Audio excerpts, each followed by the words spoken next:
কোরআনুল কারীমে আল্লাহ বলছে মনের চাহিদা মতো যে চলে এটা মানুষ না, ইনহুম ইল্লা কাল আনআম। আল্লাহ বলছে আর কিছু নয়, আর কিছু নয়, শুধুই জানোয়ার, শুধুই জানোয়ার, শুধুই জানোয়ার, শুধুই জানোয়ার। এই জন্য বন্ধু নিজেকে মানুষ প্রমাণ করো, নিজেকে মানুষ প্রমাণ করো। এক ওয়াক্ত নামাজ পড়তে চায় না, মন চায় না, মনে চায় না।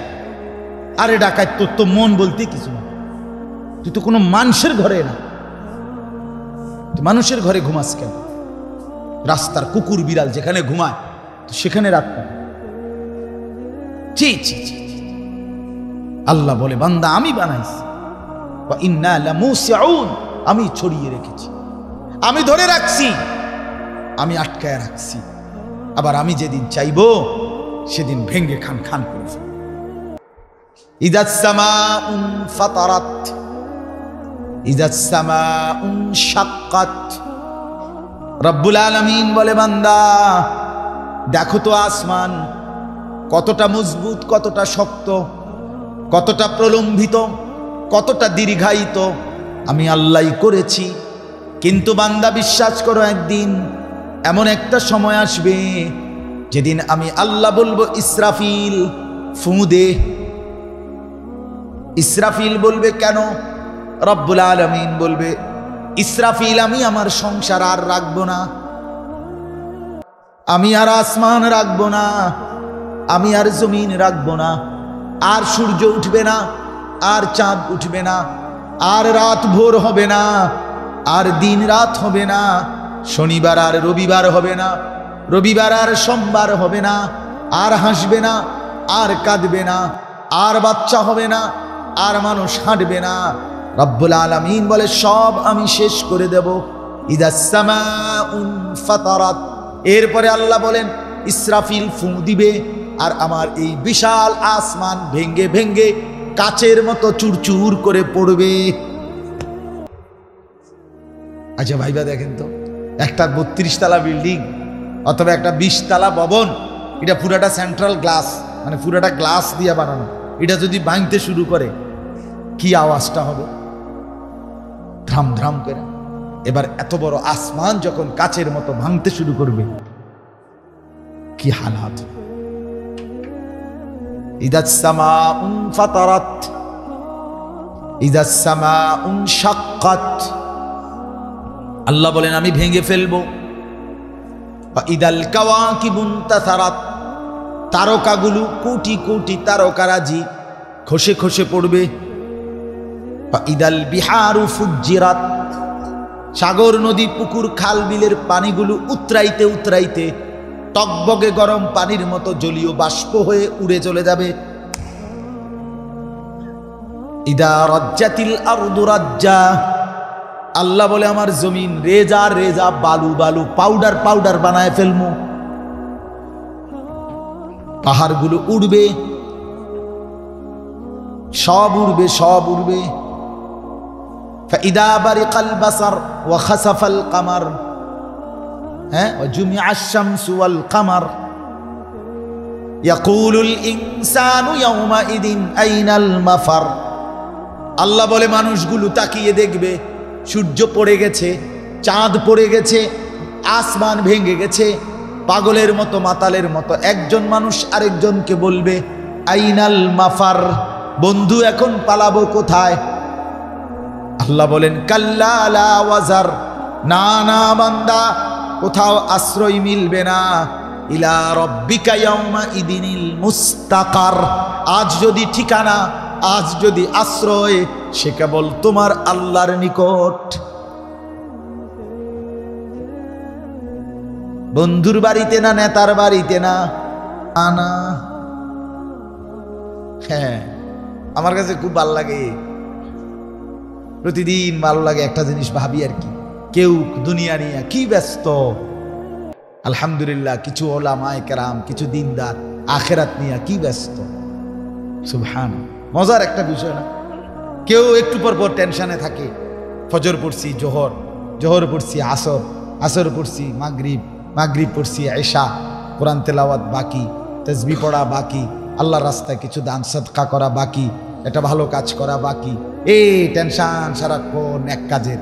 কেউ আখিরাত নিয়ে খুব ব্যস্ত, আর কেউ ক্ষমতা, দল, পার্টি, হ্যাঁ এই সেই, এটা ওইতেরে গুতা দাও, ওইতেরে খোসা দাও, ওইতেরে আলডা দাও, ওইতের জমি দখল করো, ওইতের বাড়ি দখল করো, ওইতের ঘর দখল করো, তারে 1 কেজি কম দাও, ওইতেরে 100 গ্রাম কম দাও, ওইতেরে 200 গ্রাম কম দাও, সুদের টাকা, ঘুষের টাকা, মানে সিটারি বাটপারি লইয়া একটা ছেঁড়া বেড়া।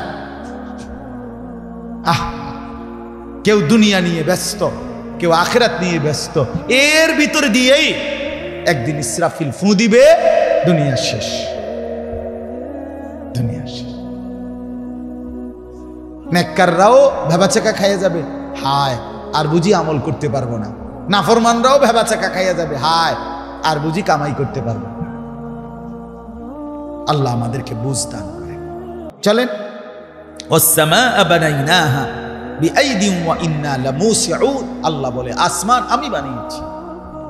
2 নাম্বার, ওয়াল আরদা ফারাশনাহা ফানি'মাল মাহিদুন। আল্লাহ বলে এই জমিন, এই যে জমিন আমাদের পায়ের নিচে, আল্লাহ বলে এটা বিছানার মতো, ফারাশ, এটা বিছানার মতো আমি আল্লাহ বিছিয়েছি। এই দ্বিতীয় কুদরত। এই জমিনটাকে বিছাইছে কে? বলেন না কে? আল্লাহ বলেন বিছানার মতো আমি বিছাইছি, আমি বিছাইছি। এতটা শক্ত, পাথরের মতো, লোহার মতো মাটিটা বানাইছি না। যদি লোহার মতো আর পাথরের মতো শক্ত বানাইতাম, তাইলে তোমার গাছ পালা, তরু লতা, উদ্ভিদ, তোমার ভবনের ফিলার খুঁড়ি এটি কেমনে গাঁটতাম? আরে ধানের গাছ উঠতো কেমনে? ফসল কেমনে উঠতো? গাছের চারা কেমনে আসতো? বলেন না, আসতো কি, উঠতো কি? আল্লাহ বলে এত শক্ত, এত লোহা পাথরের মতো বানাইছি। আবার একবারে নরম, এটাও বানাইছি না। নরম যদি বানাইতাম, তুমি দাঁড়াইবে কেমনে? তুমি দুধা লড়বা, তোমার বিল্ডিং নড়বে, তোমার ঘর নড়বে, তোমার খাট পালং সোফা ফার্নিচারও তো নড়বে, তোমার দোকান বাজার ব্যবসাও তো সব নড়ে যাবে। আল্লাহ বলে এতটা নরমও বানাই নাই যে নড়ে যাবে, এতটা পাথর বানাই নাই যে তোমার উৎপন্ন যা দ্রব্য এখান থেকে উঠানো যাবে না।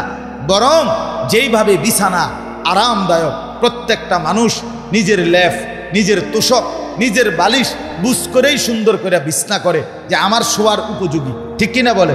রব্বুল আলামিন বলে বান্দা তোমাদের শুইবার জন্য, বসবার জন্য, হাঁটবার জন্য, কথাবার্তা বলার জন্য, দাঁড়াইবার জন্য, বসবার জন্য, তোমার ঘর বানাইবার জন্য, তোমার এই গাছপালা, বাজার, বৃক্ষ রাজি সমস্ত কিছু উৎপন্ন করবার জন্য সব দিক বিচার বিবেচনা করেই এমন সুন্দর জমিন আমি বিছিয়েছি। সুবহান। তুমি বান্দা ভাবলা না মোটেই আমাকে, ভাবলা না মোটেই আমাকে। তাকাইয়া থাকে সারাক্ষণ কাফেরের রং ঢঙের দিকে।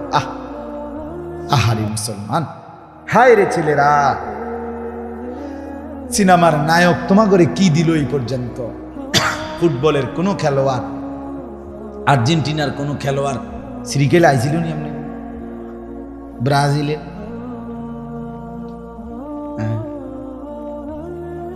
কয়দিন আগে পত্রিকা আসছে, একজন আইছিল ব্রাজিলের খেলোয়াড় বাংলাদেশে, এবার আর লগে দূরে হ্যান্ডশিপও করতে দিছে না। ভালা ভালা খেলোয়াড়, হ্যাঁ বড় বড় বাংলাদেশ ইতানের পাত্তাও পাইছে না, এতে একটা আইয়ে কমে গেছে। আর এই সমস্ত আঙ্গাল খাঙ্গালের তো বাথে নাই, হেইতে বলে বক্ত বোকা কোথাকার, তুই তো বেলে নাই বেড়া, তুই বেড়া এত বালা বেগুলার কি নাই, পাত্তা নাই। হেতে বক্ত আমার আর্জেন্টিনার সাপোর্টার, আমনে ঘোড়ার ডিম, আর্জেন্টিনা আমনে দিকে ফিরিয়াও চায় না, আমনে আর্জেন্টিনার ভক্ত। আহাম্মক কোথাকার, কিসের ভক্ত? হিন্দি সিনেমার নায়ক, হিন্দি সিনেমার নর্তকী, ক্রিকেট ফুটবলের খেলোয়াড়, সিনেমার নায়ক নায়িকা, তুমি তার ভক্ত হলে হবে কি ভাই? প্রতিদিন প্রতিনিয়ত তাদের চরিত্রের কুৎসিত ঘটনা নিয়মিত পেপারে পত্রিকা আসতেছে। আজকে এটা আত্মহত্যা করে, কালকে এটা ঘুমের বড়িয়ে তড়ি খাইয়া উঠতালা। হ্যাঁ, আরে এই যে কয়দিন আগে আইলো একটা নায়িকা ঘুমের বড়িয়ে তুড়ি খাইয়া মরে যেতে লাগছে। এরপরে পত্রিকা এখন ধারাবাহিক আসতেছে, কতশো পুরুষের লগে উনার সম্পর্ক। নাউজ নাউজ, আহ আহ আরে বোন, অথচ সেই নারীর ফাঁদে রূপের কারণে কত যুবকের জীবন শেষ, কত যুবকের জীবন শেষ। এক ভিন অসৎ নারী, আজকে আমি আমার মসজিদে বলছি, এক নারী যখন নষ্ট হয়, একটা মেয়ে যদি নষ্ট হয়ে যায়, চরিত্রহীন হয়, তাইলে এটা বিরানি পচলে যেমন দুর্গন্ধ মারাত্মক, ভাত তো পুরান ভাত, রাইতের ভাত সকালে ভিজাইয়া পানি দুইয়া খাওন যায়, তো বিরানি কোনো খাওন যায় না। বিরানি যেমন পচে দুর্গন্ধ, এলাকার থেকে এটা সরাইতে হয় বিরানির পোটলা। কোনো মেয়ে, কোনো নারী এটা যদি নষ্ট হয়, চরিত্রহীন হয়, খোদার কসম একটা এলাকা, একটা সমাজের শত শত যুবক শেষ, সমাজ শেষ, এলাকা শেষ, পয়চা গল্লা, এটা দুর্গন্ধে পুরো সমাজ নষ্ট করে দেয়।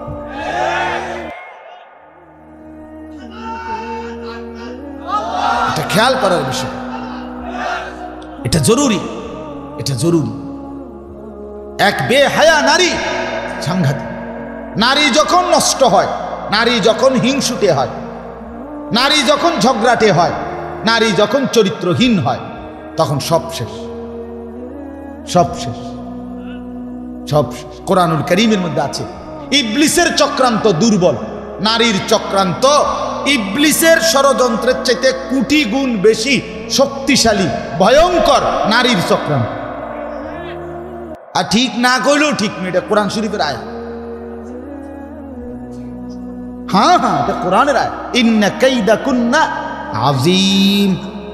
কোন বেড়ি যখন সিদ্ধান্ত নেয়, তুই বেড়া কেমনে তোর বাপের লগে মাল লগে ভাই বেড়াদর লইয়া থাকবি আমি দেখুন, এই শেষ। কথা বোঝেন নাই আপনি? কোন মেয়ে মহিলা যখন সিদ্ধান্ত নেয়, আমি তে জামাইরে তুই বেড়ারে আমি দেখাই দেব, চাই তুই কেমনে তোর মা বাপ লইয়া থাকস, এবার যে কোনো মূল্যে শেষ, পুরা ফ্যামিলি তসনস। নারী যখন হিংসুটে হয়, নারী যখন ঝগড়াটে হয়, নারী যখন নিকৃষ্ট হয়, চরিত্রহীন হয়, বিশ্বাস করেন এটা পুরা সমাজ নষ্ট করে, পুরা ঘর শেষ করে। কত মানুষের সংসার, কত মানুষের জীবন, আহা, জীবনের সাজানো সব কিছু এলোমেলো করে দিছে একটা অসৎ নারী। 26 বছর বিদেশ করছে, 16 বছর বিদেশ করছে, 18 বছর বিদেশ করছে, বেচারা রক্ত পানি করে ঘাম ঝরাইছে, তার কলজাটা জাগাত নাই, বুকটা মাটিত লাগিয়া গেছে টাকাগুলো মিলাইতে গিয়া, প্রখর রৌদ্রের মধ্যে বিদেশের জমিনে কষ্ট করে টাকা কামাই করছে।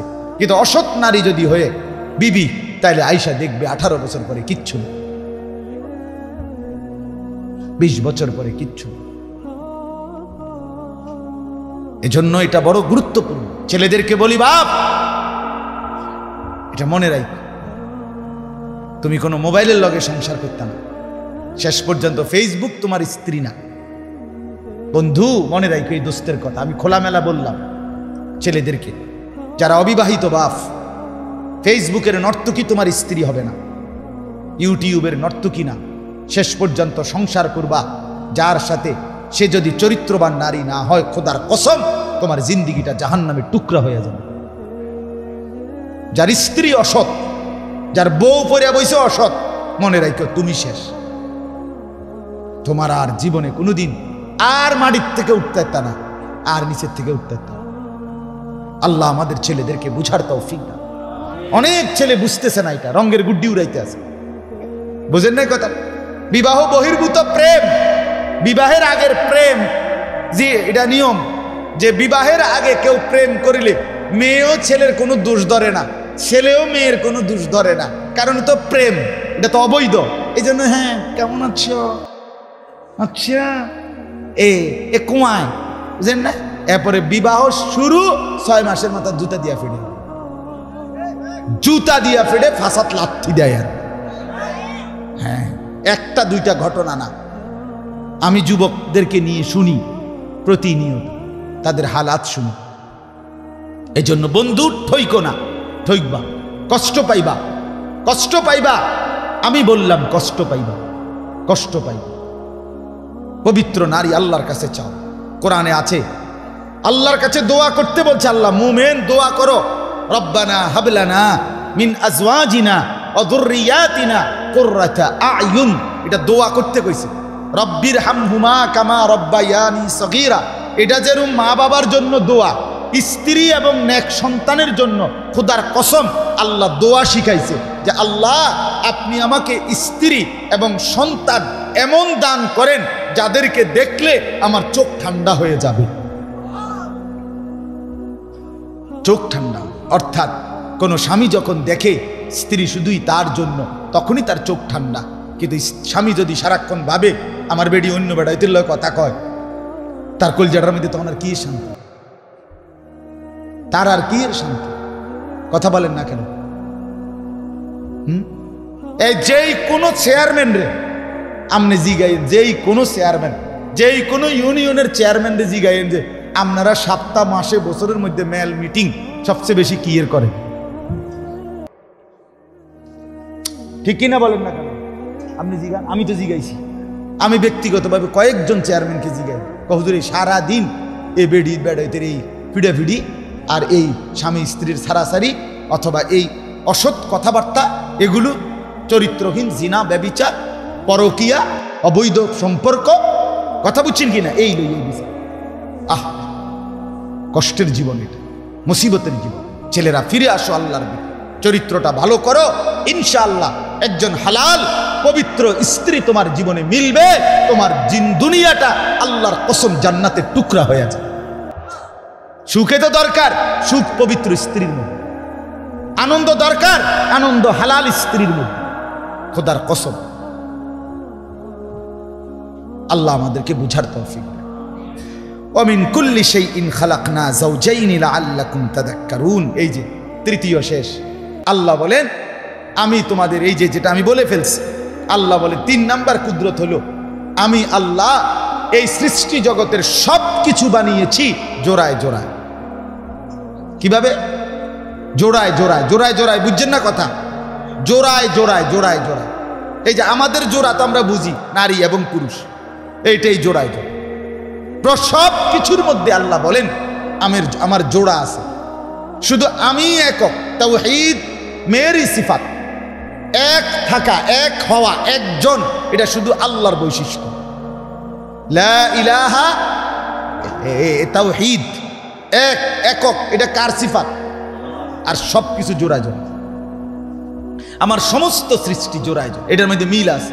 এই আলো, এই অন্ধকার, এই রাত, এই দিন, এই আসমান, এই জমিন, এই রোদ, এই বৃষ্টি, এই হাসি, এই কান্না, এই আনন্দ, এই বেদনা, এই দুঃখ, এই সুখ, এই যে সব কিছুর মধ্যে এরকম জোড়া আছে। এগুলো আল্লাহই জানে কোনটা কেমনে জোড়া, কোনটা লোক। বাকি সব কিছু কিভাবে জোড়ায়। আল্লাহ বলেন এই জোড়ার সাথে জোড়া মিললে এটাই শান্তি, এটা আমি আল্লাহ তৈরি করেছি। এজন্য বললাম আল্লাহ বলছে আমি প্রত্যেকটা পুরুষের জন্য তার জোড়া স্ত্রী বানিয়েছি। তুমি অপেক্ষা করো তার জন্য। আল্লাহর পক্ষ থেকে যেই স্ত্রী, যেই জোড়া, এটা যখন আল্লাহর দয়ায় মিলবে, সমাজের মা বাবার উত্তম পরামর্শে, হ্যাঁ, তখন ইনশাআল্লাহ আল্লাহর দয়ায় হালাল স্ত্রী জোড়া মিলবে। আল্লাহ বলে লিতাসকুনু ইলাইহা, তখন শান্তি পাবে, প্রশান্তি পাবে। আর আমার নিজামের ব্যতিক্রম তুমি করবা, দুঃখই মিলবে, দুঃখই মিলবে। আল্লাহ আমাদেরকে বুঝতেন। চলেন এই কথা 3টা শেষ। 1 নাম্বার, মাথার উপরে এই আসমান বিস্তীর্ণ কে বানিয়েছেন? 2 নাম্বার, পায়ের নিচের জমিন এতটা সুন্দরভাবে কে বিছিয়েছেন? 3 নাম্বার, সব কিছুকে জোড়ায় জোড়ায় বানিয়েছেন কে? লাআল্লাকুম তাযাক্কারুন। আল্লাহ বলে কেন আসমান বানাইলাম, কেন জমিন বানাইলাম, কেন জোড়ায় জোড়ায় সব কিছু বানাইলাম? লাআল্লাকুম তাযাক্কারুন, তোমরা সকলেই উপদেশ গ্রহণ করার জন্য, উপদেশ গ্রহণ করার জন্য, উপদেশ গ্রহণ করার জন্য, আমাকে চিনবার জন্য, আমার গোলামি করার জন্য, আমি আল্লাহর বন্দেগী করার জন্য।